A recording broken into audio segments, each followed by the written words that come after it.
ऐसी परिस्थिति में भगवान राम केवट को आदेश नहीं देते कि नाव लाओ, केवट से नाव मांगते हैं, मानो श्रमिक के श्रम का सही मूल्यांकन भगवान ने किया कि नाव पर तो तुम्हारा अधिकार है, तुम अगर चाहो तो हमें पार उतार सकते हो, हम नाव मांग रहे हैं।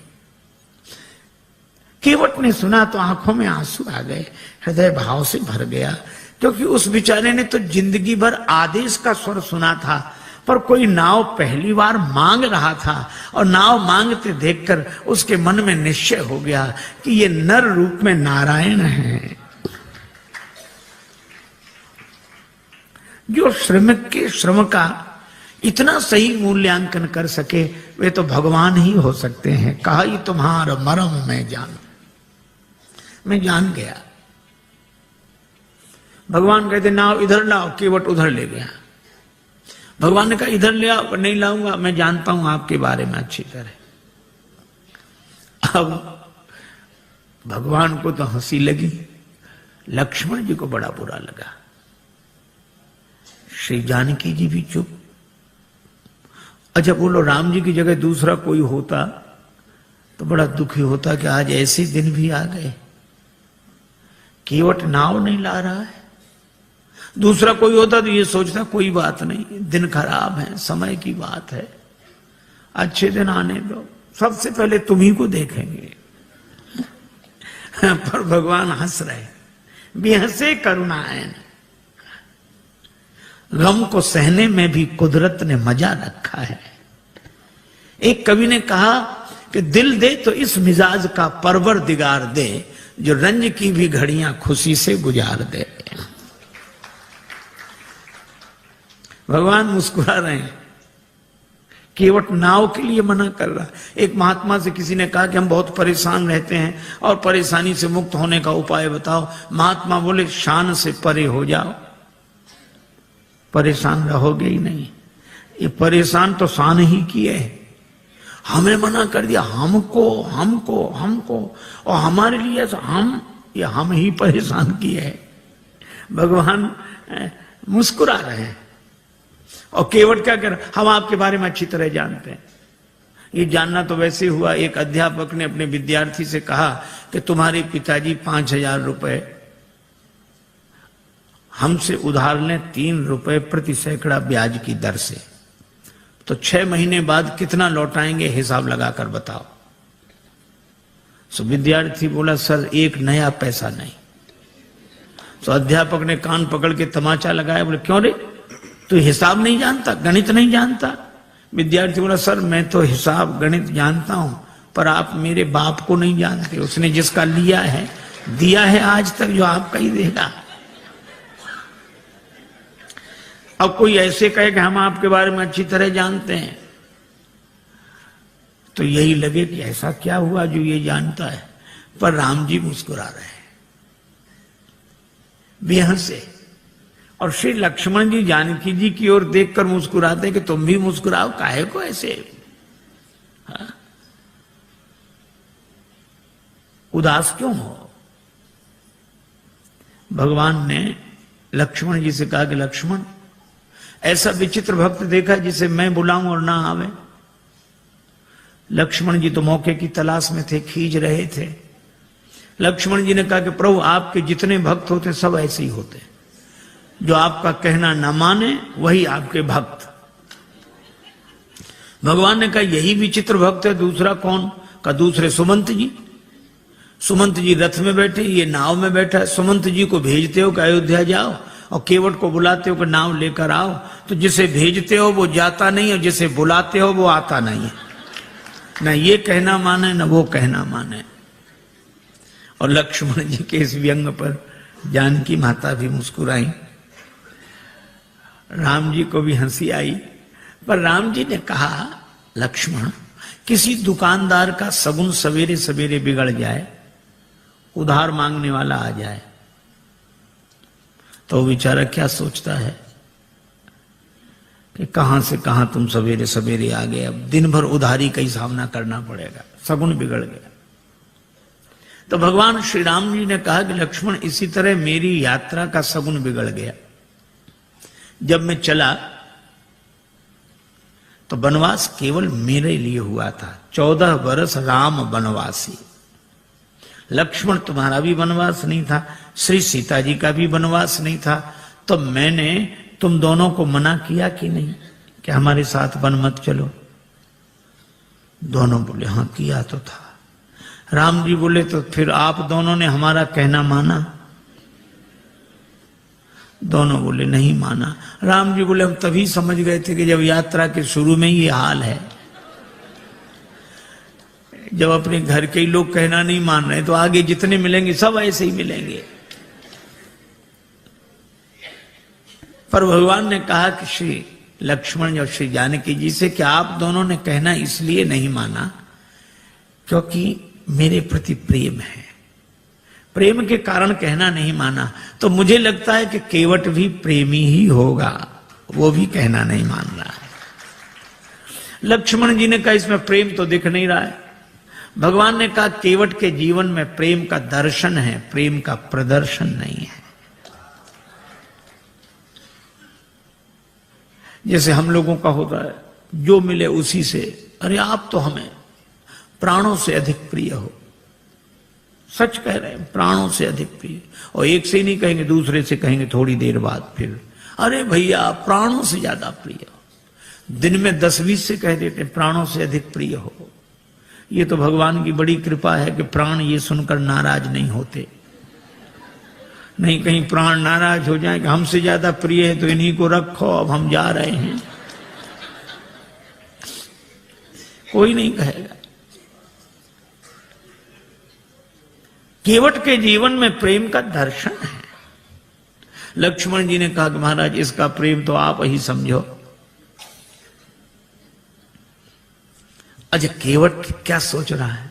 केवट जान गया है कि आप भगवान हैं, पर केवट कहता है कि आपको कोई रोक नहीं सका। जनकपुर वाले जनकपुर में नहीं रोक सके, आप अयोध्या आ गए।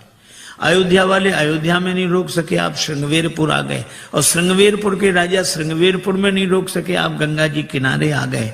और अगर मैं भी आपको नाव में बिठाकर पार कर दूंगा तो फिर मेरी भी क्या हिम्मत जो मैं आपको रोक लूं। तो उपाय यही अच्छा है, ना नाव लाऊंगा ना पार करूंगा, अपने आप रुके रहोगे। कहा ही तुम्हारा मरम में जाना।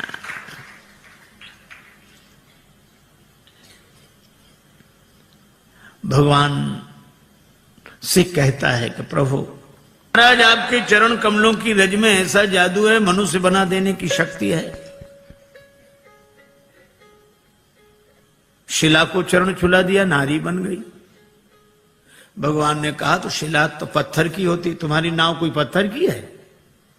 केवट बोला वाह महाराज, शिला तो देर में बनी होगी, ये तो लकड़ी तो पत्थर से कोमल होती है। पाहन ते बन बाहन काठ को कोमल है, जल खाई रहा है। ये तो और जल्दी बनेगी, पानी में पड़ी हुई लकड़ी और कोमल होगी। भगवान ने कहा क्या उपाय क्या है, क्या चाहते हो? केवट बोला हम क्या चाहते हैं, आप पार जाना चाहते हो कि नहीं? भगवान बोले हमें तो जाना ही। तो फिर ये कहो आप चाहते हो पार जाना? हाँ तो जो प्रभु पार अवसिगा चाहो, मोहि पद पदुम पखारन कहो। अपने चरण कमल धोने के लिए कहो। भगवान ने कहा कि वैसे काम नहीं बनेगा। केवट बोले कैसे बनेगा? ये नाव बनेगी नारी यहां गंगा जी किनारे, और जब नारी बनेगी तो घर में बैठेगी। लेकिन जब ये घर में बैठेगी तो घर में जो पहले से बैठी है वो, उसको तो लगेगा कि नहीं कि नाव नारी बन गई, वह तो सोचेगी नाव बेचकर दूसरा विवाह करके लाया। और महाराज घरनी घर क्यों समझाई हूं जू, उसको मैं कैसे समझाऊंगा? लक्ष्मण जी ने कहा हद हो गई, भगवान को समझा रहे और पत्नी को नहीं समझा सकते। केवट बोला महाराज अपने अपने अनुभव की बात है, भगवान को समझाना आसान है, बहुत कठिन है। राम जी खूब हंसे, लक्ष्मण जी भी हंस रहे हैं केवट की इन अटपटी बातों पर। भगवान बोले तो और कोई उपाय? एक उपाय है। क्या? यही घाट ते थोड़िक दूरी अहे, कटिलों जल था दिखाई हो जो। थोड़ी दूरी पर कमर तक जल है, आराम से निकल जाओ। भगवान बोले वही ठीक, बताओ। केवट बोला वाह महाराज, अभी सवेरा हुआ है, यात्रियों का आना जाना शुरू हुआ है, हम आपको वो जगह बताने जाएं सब देख लेंगे, हमारी नाव में कौन बैठेगा, रोजी रोटी का सवाल है, ऐसा नहीं। तो फिर आप दिन भर रुको, जब सूर्यास्त हो जाएगा सब लोगों का आना जाना बंद होगा, मैं जाके बता दूंगा, फिर रात को निकल जाना, चाहे सवेरे निकल जाना। भगवान बोले लक्ष्मण चरण धुलाना ही ठीक है, यहां कहां रुकेंगे। केवट कहता है कि चरण धोने के लिए कहो। पात भरी सहरी सकल सुत बारे बारे, केवट की जाति कछु वेद ना पढ़ाई हो। पूरा परिवार मेरो याही लाग राजा जू हो, वित्तहीन कैसे दूसरी गढ़ाई हो। अगर ये नाव नारी बन गई तो फिर यह भी तो सोचो महाराज, कर पूरे परिवार का पालन इसी नाव से होता है, तो परिवार का पालन करने वाला साधन तो चला जाए और घर का एक सदस्य और बढ़ जाए। महाराज कृपा करो आप तो। अच्छा, अब इसमें एक बड़ा तात्विक संकेत है। केवट कहता है कि नाव नारी न बने। हम लोग भी व्यवहार का काम करते हैं, दुकान चलाते हैं, व्यापार करते हैं, पैसा लेते हैं, देते हैं। श्री तुलसीदास जी कहते हैं सब करो, कोई बात नहीं। केवट भी यही करता है, धंधा करता है, यात्रियों को बिठाता है, उस पार ले जाता है, पैसा लेता है। लेकिन इस केवट की सबसे बड़ी विशेषता एक है कि यह नाव तो चलाता है, लेकिन नाव गंगा जी में चलाता है। और गंगा जी क्या है? का राम भक्ति जहां सुरसरी धारा। इसी तरह हम दुकान व्यापार आदि सब करें, लेकिन भक्ति की भाव धारा से जुड़कर करें। यही केवट प्रसंग का संकेत है। भगवान ने कहा अगर तुम्हारी नाव नारी बन गई तो पार करने वाली खुद पार हो जाएगी, जड़त्व से मुक्त हो जाएगी। केवट बोला सो तो ठीक है, लेकिन नाव नारी बनेगी तो घर में बैठेगी। और इसका अर्थ कि मेरी बुद्धि अगर चैतन्य हो गई तो आत्मन्यो आत्मना तुष्टा के भाव से घर में बैठेगी, तो भक्ति की गंगा जी तो छूट जाएंगी। प्रभु मैं ऐसी मुक्ति नहीं चाहता जो भक्ति की गंगा जी से दूर कर दे। वह नहीं बंधन की जो अज्ञानता से बांध ले मन, और फिर सहसा कभी भी टूट सकता हो अकारण। मुक्ति छू पाए न जिसको मैं उसे बंधन कहूंगा, जो मरण को जन्म समझे मैं उसे जीवन कहूंगा। महाराज मुझे मुक्ति नहीं चाहिए, और आपके चरणों की रज मुक्त कर देने वाली है, तो इस मुक्त कर देने वाली धूल को ही धो डालूंगा। काहे से धोगे? गंगा जल से। और कितना बढ़िया संकेत है कि इस मुक्त करने वाली रज अर्थात रजोगुण जन्य कामना को भक्ति के भाव जल से धो डालूंगा। मुक्ति नहीं चाहिए, सगुण उपासक मोक्ष न लें। भगवान ने कहा तो फिर धो लो चरण, क्या दिक्कत है? केवट बोला ऐसे नहीं धोऊंगा, कहोगे तब धोऊंगा। मोहि पद पदुम पखारन कहाहू, कहो। श्री राम जी ने कहा कि काहे को इतनी जिद कर रहे हो? अरे बहुत लोगों ने हमारे चरण हमसे बिना पूछे धो लिए, हमने मना थोड़े ही किया। तुम भी धोगे तो मना थोड़े ही करेंगे, पर कहलाते क्यों हो? और फिर हमको संकोच होता, हम कैसे कहेंगे हमारे चरण धो लो? अरे किसी श्रद्धे के प्रति किसी की श्रद्धा है तो चरण छू ले, पर ऐसा कौन श्रद्धेय होगा जो अपने चरण फैला कह के चलो छुओ? ऐसा तो वही कह सकता है जिसका शर्म से कोई संबंध ना हो। अब भगवान कैसे कह देंगे हमारे चरण धो? और केवट कहता कहोगे तभी धोएंगे।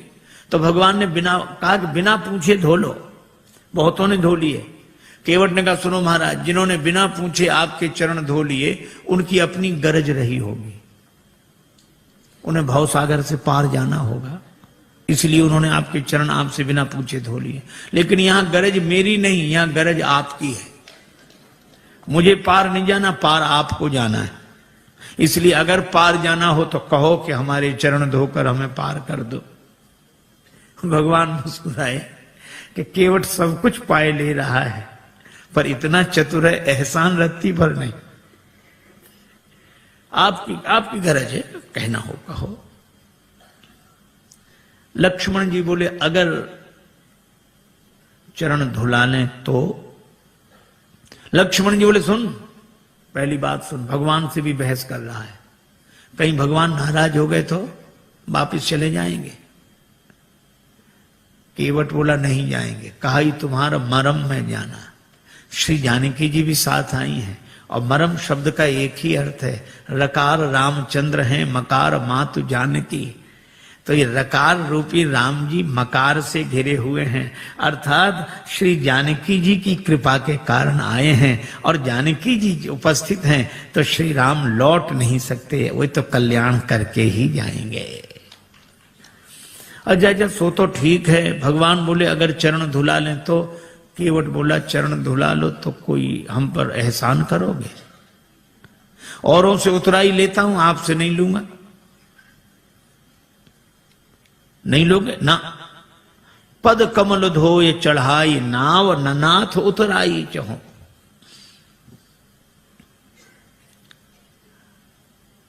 केवट का बेटा खड़ा था, बोले पिताजी ठहरो ठहरो ठहरो, इन्हें नाव में बिठाना ही मत।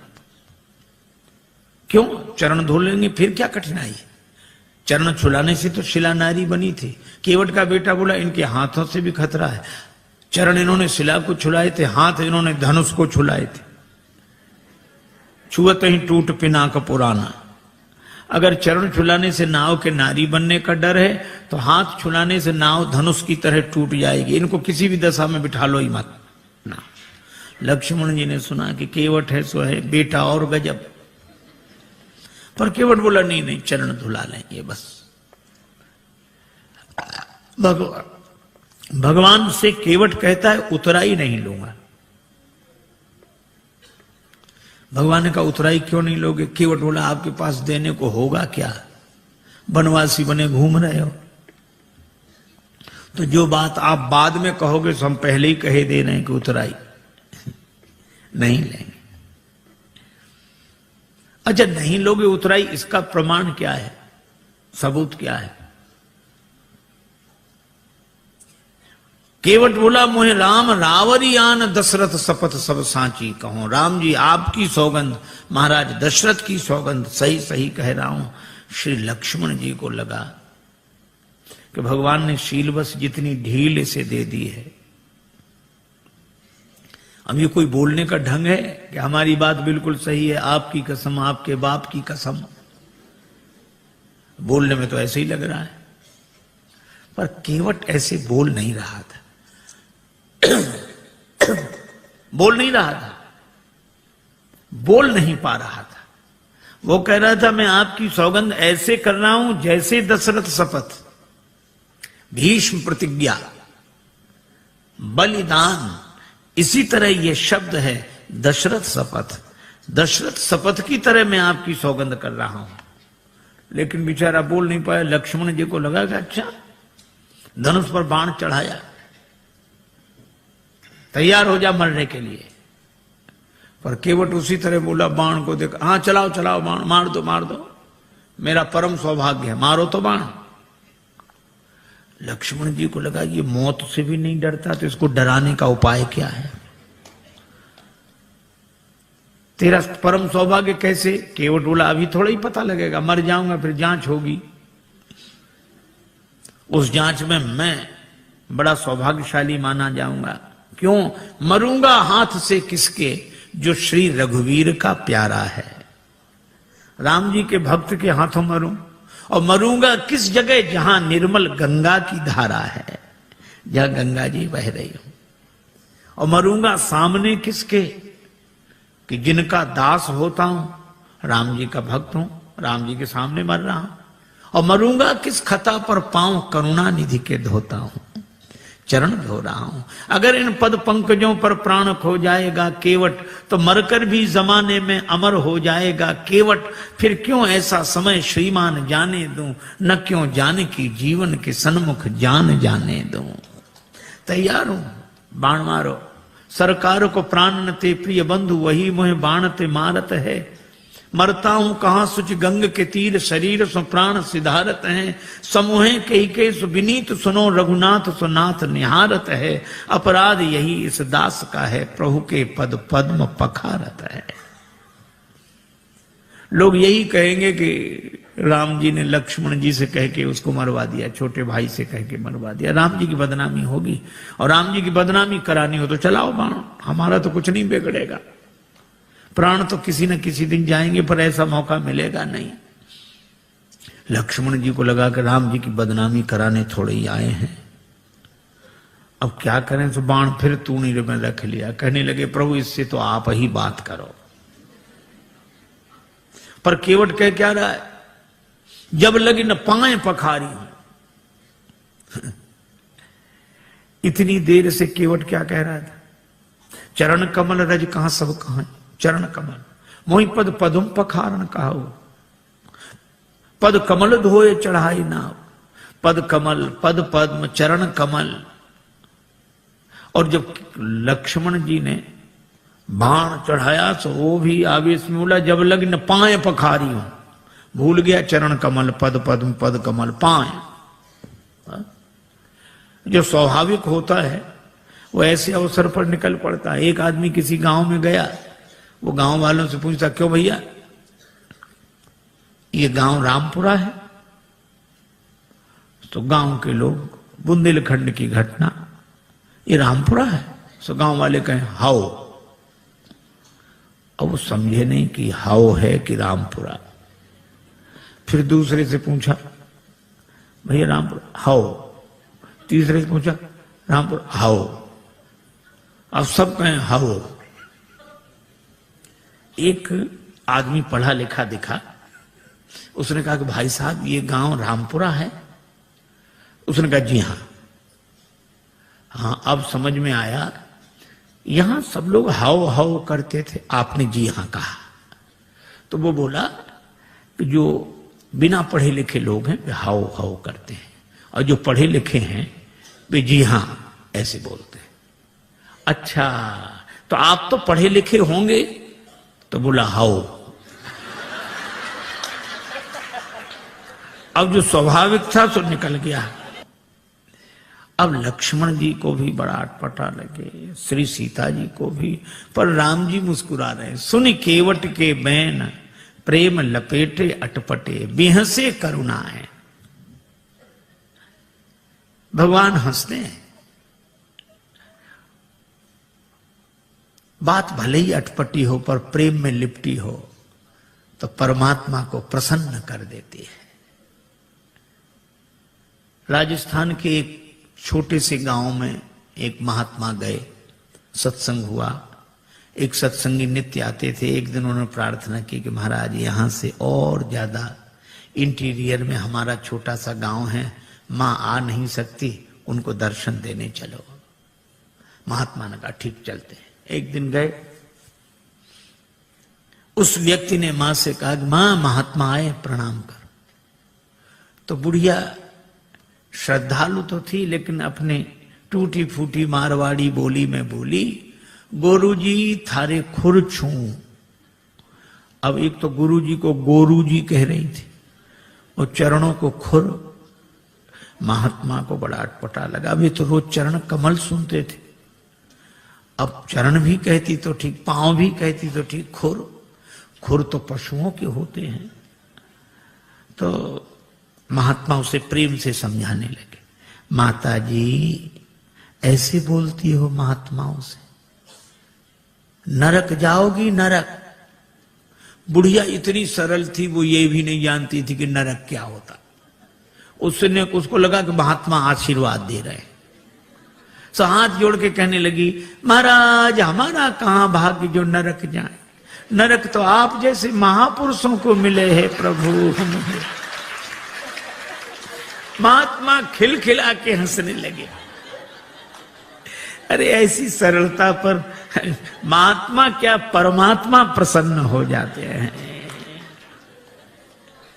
और भगवान दोनों की ओर देखकर मुस्कुरा रहे हैं। श्री राम जी का विवाह नहीं हुआ था, श्री लक्ष्मण जी युगल चरण धोकर चरणामृत लेते। विवाह हुआ तो बायां चरण श्री किशोरी जी, दायां चरण लक्ष्मण जी धोकर चरणामृत लेते थे। पर आज केवट न दायां की बात करा न बायां की, मोहि पद पदुम पखारन कहो। तो भगवान मुस्कुरा कर देखते हैं कि तुम दोनों का अधिकार जा रहा है।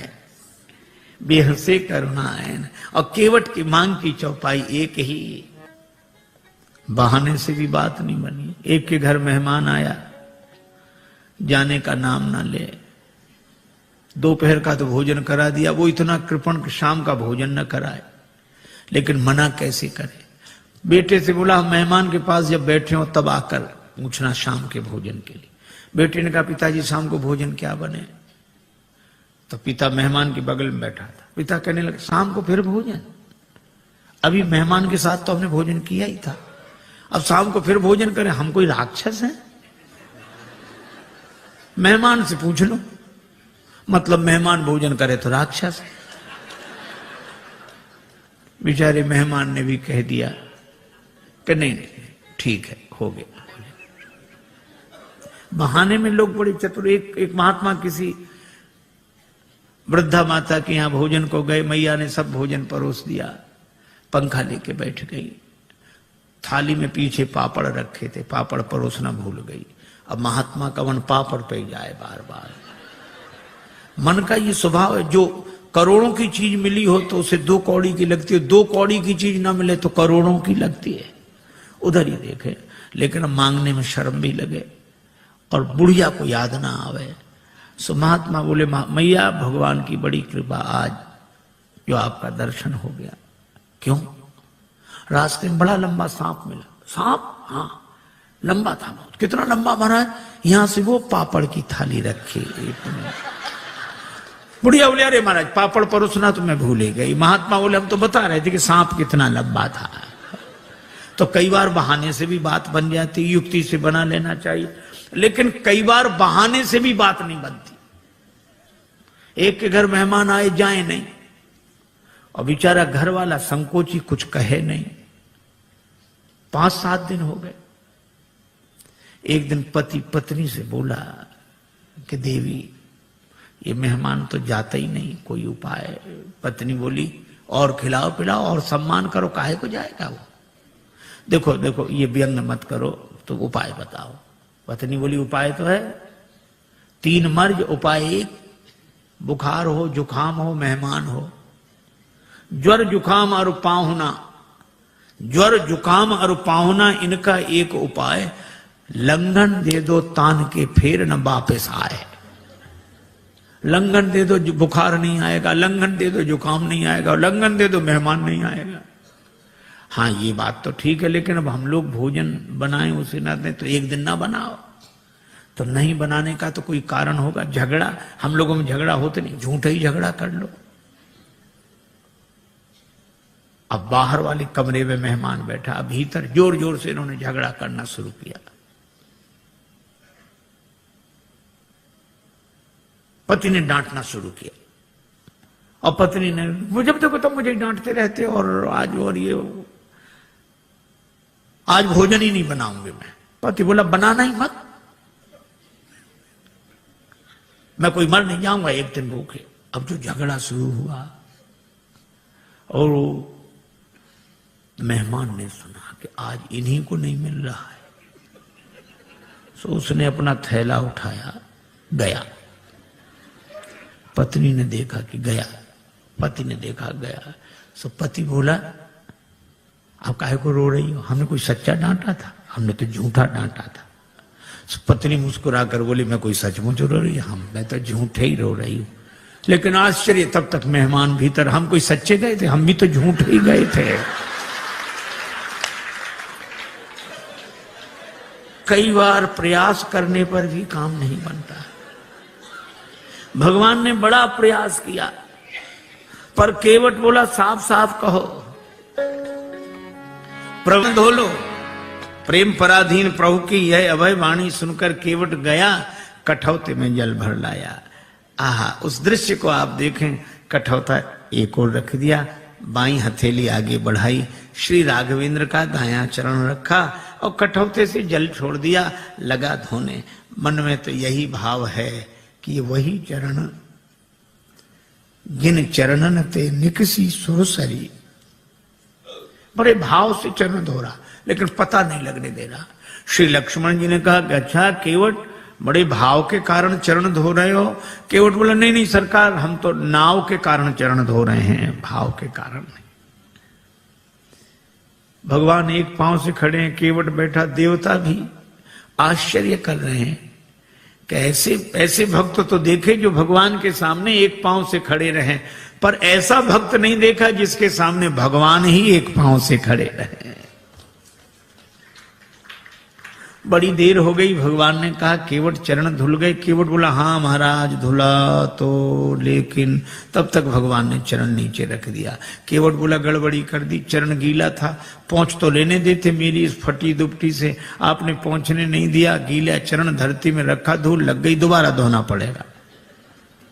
लक्ष्मण जी बोले हो चुके पार, चरण तो गीला रहेगा ही, इसमें धूल लगे इसे धुलाओ, उसमें लगे तो उसे धुलाओ, पर चरण ही धुलाते रहो, कभी दायां कभी बायां कभी। भगवान ने कहा रुको रुको, केवट से पूछने दो। केवट हम कब तक ऐसे ही खड़े रहे? केवट बोला सुनो सरकार, गौतम तीय तारण अधम उदाहरण है, प्रेम से पगों को पखारन मोह दीजिए, और धोए चरण को बिनु पहुंचे धरनी में धरो, लागी रज फेर भ्रम दुगुन ना कीजिए। दोबारा मेरे भ्रम को उत्पन्न न करें। और रेखन में जड़े कण केते देख देख धोऊं। भगवान बोले हम एक पांव से कब तक खड़े रहें? आप एक पगते खड़े याते न खीजिए। जिन विचार जो एक ही पांव होता वे भी तो किसी का सहारा लेकर खड़े रहते हैं, वृक्ष का, डाली का, किसी आदमी का, लाठी का। भगवान बोले यहां कोई सहारा हो तो बताओ। केवट बोला है, चाहो अवलंब तो विनीत जू, विलंब बिनु नाथ मेरे माथ पे सो हाथ धर लीजिए। भगवान कहते हैं कि देखो कैसी चतुराई है। लोग कहते हैं हमें सहारा मिल जाएगा अगर हमारे माथे पे हाथ रख दोगे, पर केवट कहता हमें नहीं, अगर आपको सहारा चाहिए तो हमारे माथे पे हाथ रखो। भगवान ने केवट के माथे पर हाथ रखा तो बरस सुमन सुर सकल सिहाही, यही सम पुण्य पुंज को नहीं। चरण धुले। भगवान ने कहा भैया चरण तो धुल गए, हाँ तो अब पार करो। केवट बोला अभी नहीं, आपके लिए घाट का नियम थोड़ा ही तोड़ दूंगा। नियम क्या है? जो पहले आते हैं उन्हें पहले पार करता हूं, बाद वालों को बाद में। भगवान ने कहा तो हम ही तो आए यहां पहले, और पहले से कौन है जो पार ना होगा हो? हमें तो नहीं दिखाई दे रहा। केवट बोला अगर आपको दिखाई पड़ ही गए होते तो पार ही ना हो गए होते। कौन है? हमारे पूर्वज। तो तुम्हारे पूर्वजों का उद्धार कैसे होगा? केवट हाथ जोड़कर बोला जैसे महाराज भागीरथ के पूर्वजों का उद्धार हुआ। महाराज भागीरथ के पूर्वजों के उद्धार के लिए गंगा जी का जन्म ब्रह्मा जी के कमंडल में हुआ, और आज मेरे पूर्वजों के उद्धार के लिए गंगा जी का जन्म मेरे कठौते में हुआ है। पद पखारी जलपान करी, आप सहित परिवार, पितर पार करी, प्रभु पुण्य मुदित गए उलई पार। पितरों को पहले पार किया। ये देखो प्रसंग कितना सुंदर संकेत करता है। श्रद्धा से एक शब्द बना है श्राद्ध। हम लोग उनका भी श्राद्ध करते हैं जो हमारे पूर्वज अब शरीर में नहीं है। पर एक व्यक्ति मरा, उसके 2 बेटे, मां बहुत कहेगा कुछ करो, बेटे कहते हम इस सब में विश्वास नहीं रखते, क्या फायदा, इससे क्या फायदा। मां ने एक दिन कहा कि पिता की अस्थियां गंगा जी में ही छोड़ आओ, 16 किलोमीटर दूर है, इससे क्या फायदा। मां बोली कि तुम विश्वास नहीं करते, पर जिनकी अस्थियां हैं वे विश्वास करते थे। छोटा बेटा बोला ठीक है हम चले जाएंगे। साइकिल से गया, थैले में पिता की अस्थियां लेकर 12 किलोमीटर दूर गया। एक नाला बह रहा था, कहां जा रहा, 4 किलोमीटर बाद गंगा जी मिल जाता है। बेटे ने सोचा नाला जा ही रहा, हमारे जाने की क्या जरूरत, वहीं छोड़ दी पिता की अस्थियां। लौट आया, मां ने कहा क्यों, पहुंच गई होंगी। रात्रि को उस व्यक्ति ने स्वप्न दिया कि ऐसे मूर्ख बेटे को भेजा, हमारी अस्थियां नाले में डालकर आ गया। मां ने बेटे को बुलाकर डांटा, क्यों रे पिता की अस्थियां नाले में डाल आया। बेटा बोला तुमसे किसने कहा, तुम्हारे पिताजी आए थे रात को सपना देने। तो भी उसने अपनी गलती स्वीकार नहीं की। बोला पिताजी का तो जिंदगी भर दिमाग खराब रहा, मरने के बाद भी पागलपन गया नहीं है। मां ने डांट कर कहा क्या पागलपन है। बेटा बोला 12 किलोमीटर इधर लौटकर सपना देने तो आ सकते थे, 4 किलोमीटर उधर नहीं जा सकते थे। यह हाल है। आज रक्त के संबंधों का पहले जैसा अर्थ नहीं है। आज रक्त के संबंधों का पहले जैसा अर्थ नहीं है। तर्पण भी मिल ही जाएगा, ऐसी भी कोई शर्त नहीं है। लेकिन केवट का प्रसंग हमें सिखाता है, पितर पार करी प्रभु पुण्य मुदित गए लई पार। और भगवान के चरण कमलों को देखकर गंगा जी भी हर्षित हैं। इन्हें तज ब्रह्म कमंडल में अटकी रही भटकी शिवशीष, वर्ष केते बिताए हैं। और जो चरण छूट गए थे केवट ने वही चरण फिर आ मिलाए हैं। केवट ने भगवान को नाव में बिठाया। अब कह रहा है गंगा जी की बालुका में पहले श्री सीता जी, फिर श्री राम जी, फिर निखात राज गुह, फिर श्री लक्ष्मण जी। केवट ने उतरकर दंडवत किया, चरण पकड़े। लक्ष्मण जी बोले वाह, उस तरफ तो अकड़ रहे थे, इधर तो चरण पकड़ रहे।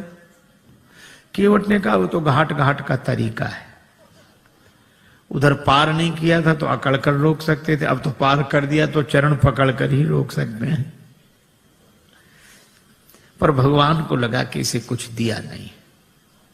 लक्ष्मण जी बोले क्या बात है प्रभु। राम जी बोले इसे कुछ दिया नहीं। अरे और क्या देंगे। कठिनता से चरण धोकर मिले कुछ बिंदु विधि हर को, वो चरणामृत स्वयं केवट के घर जाकर लुटाते हैं। ब्रह्मा जी को जो अवसर मिला, शंकर जी को और जनक जी ने जो अवसर पाया, ये केवट को भी वही मौका मिला। और क्या दोगे।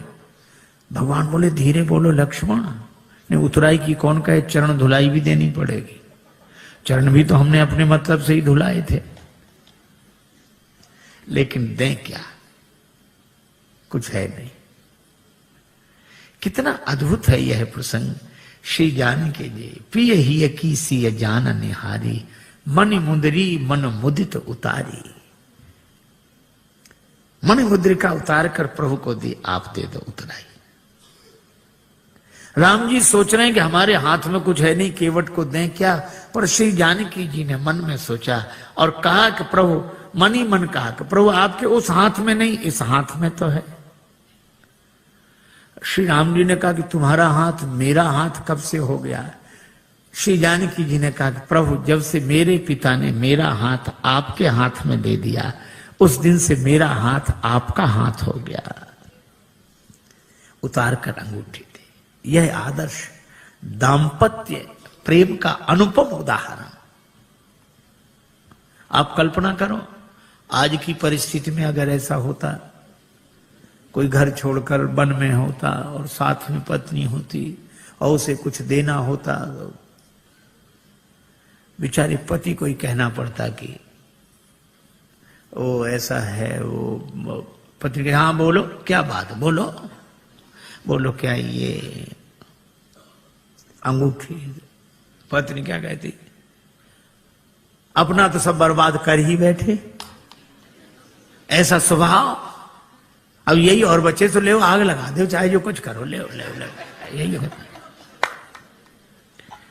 पर श्री जानकी जी कहती हैं नहीं, या कोई दूसरी भावना वाली देवी होती तो वो कहती अरे ये क्या देंगे, लो हम देंगे, केवट ले हो।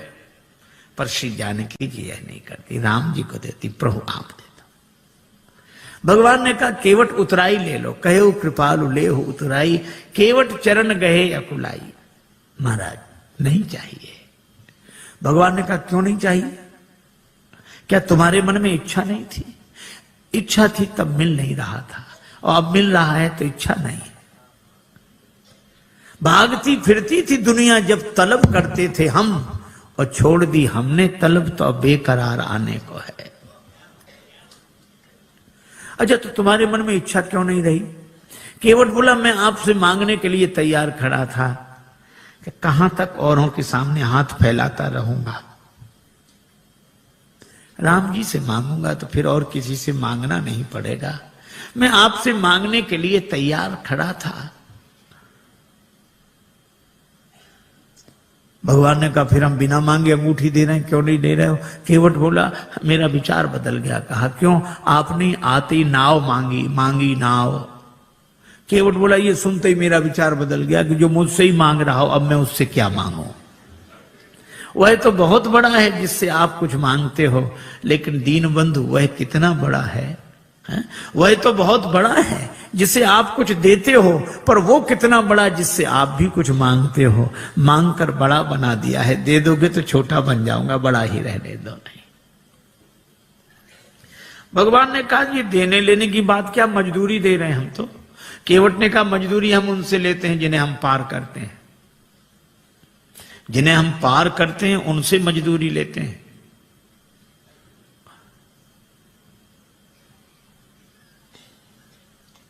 हमने आपको पार नहीं किया। श्री राम जी बोले पार नहीं किया तो हम पार आए कैसे? केवट बोला यही तो हम पूछ रहे हैं, कैसे आए? भगवान बोले नाव से आए। केवट बोला नैया से आए। हाँ, ये नैया किसकी थी? केवट तुम्हारी। केवट बोला यही तो हम कह रहे हैं कि नैया तो हमारी ही पार लगी है। आप पार होने के लिए नहीं आए थे, हमारी नैया पार लगाने के लिए आए थे। आपने चरण रख दिया तो हमारी नैया पार लग गई।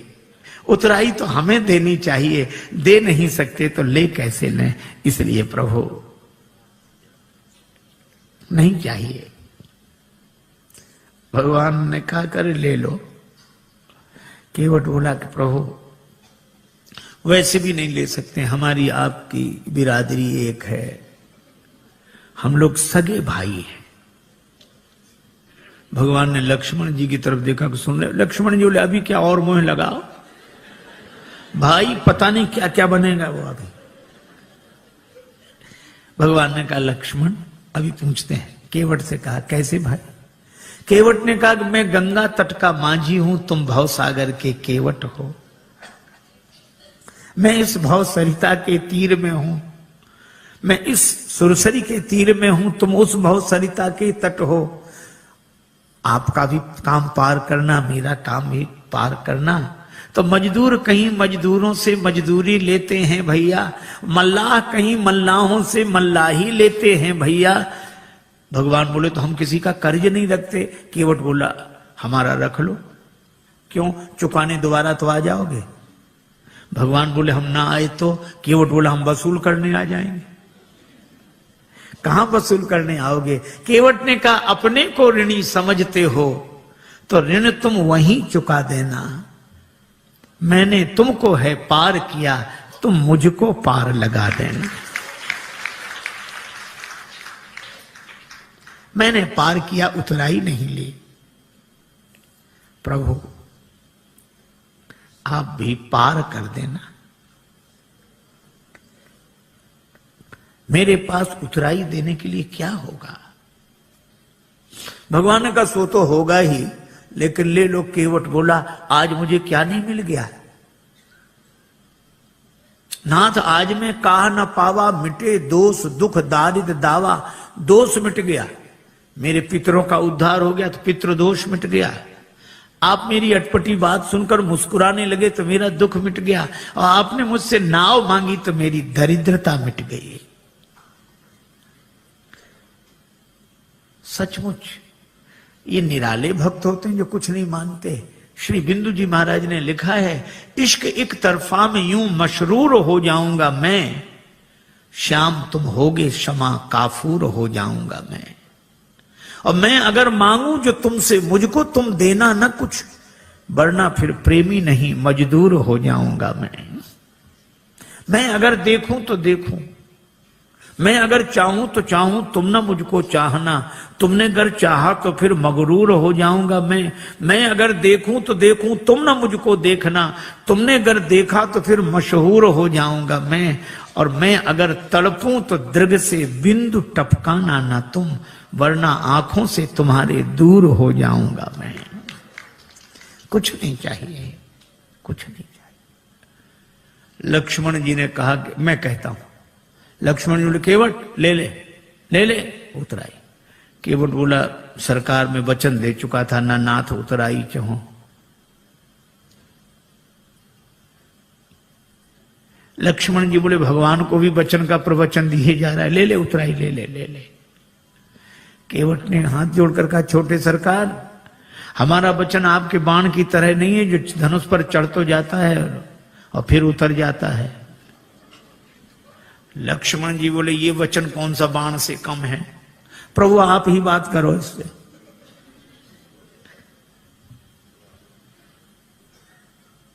श्री जानकी जी ने कहा कि प्रभु हमारी ओर से कह दे, बहुत कीन प्रभु लखन सिय।